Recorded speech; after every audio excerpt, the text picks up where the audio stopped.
How to use the cropping options inside the Edit window of DaVinci Resolve 18.6.6. With the relevant media clip selected on your edit timeline, go to Inspector and underneath Video, find the cropping properties underneath Transform. The direction next to each of the crop variable names indicates where your media clip will be trimmed from. So for example, if I increase the value for crop left from 0 to 337.1, we can see that part of the media clip has been trimmed on this particular side. The same applies to the vertical cropping options. If I increase one of the horizontal and vertical cropping properties to the maximum values, here in this example we could see that crop left gives us 1920 and crop top gives us 1080.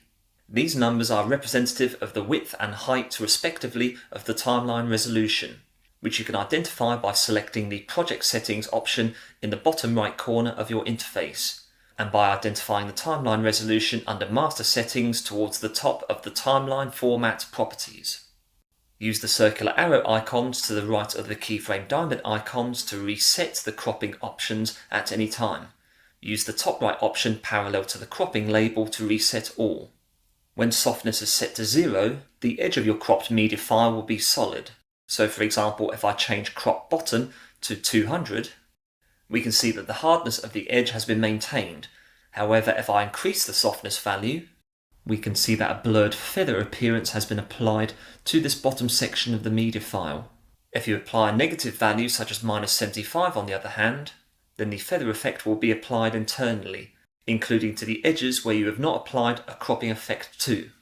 The Retain Image Position property is like a freezing application that you can make to your cropping, so that when you make any other adjustments to your media file inside the Edit window using the Transform properties for example, the sections of the media file that you previously cropped out will be maintained.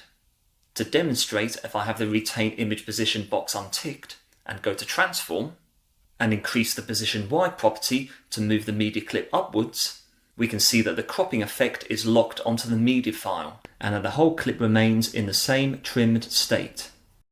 However, if I reset this transform modification, go back to cropping and tick Retain Image Position this time, when I return to the transform properties and increment the value for position Y once again, this time the position of where the crop has been applied on screen will be maintained.